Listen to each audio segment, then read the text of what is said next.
Accanto a me il direttore della fiera Benedetto Ezzi. Vogliamo anche fare una sorta di bilancio legandolo alle prospettive per il futuro. Questa fiera che prospettive ha e soprattutto potrà legarsi ad altre fiere? Perché è importante la collaborazione? Beh, credo che stia diventando non importante, necessaria. Il panorama delle fiere italiane è in evoluzione e si cercano sinergie per una rappresentatività in campo internazionale ed anche nazionale per alcuni settori che diano una prospettiva esatta di quello che è appunto il campo fieristico. La Fiera di Cagliari si sta inserendo in questo discorso, ha una particolarità che è l'insularità, che per certi aspetti insomma, ci penalizza, per altri però ci proietta verso orizzonti che altre fiere non potrebbero facilmente raggiungere. Sto parlando del Nord Africa, sto parlando del vicino Medio Oriente. Naturalmente il discorso è tutto in embrione da costruire, però questa mi sembra la prospettiva futura più reale.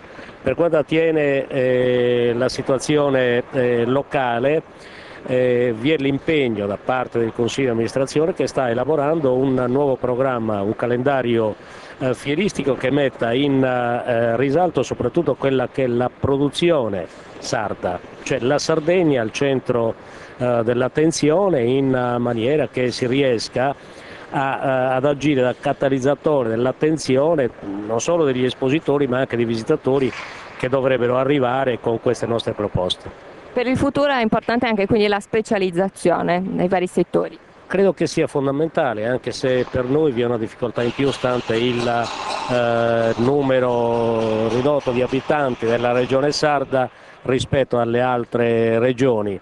Ecco, il marchingegno, se così potremmo chiamarlo, la soluzione va trovata nella specialità dei prodotti sardi, che intendendo per prodotto anche il turismo naturalmente, che è un prodotto che tira e quindi un prodotto da porre all'attenzione nazionale e internazionale. Grazie direttore. Prego.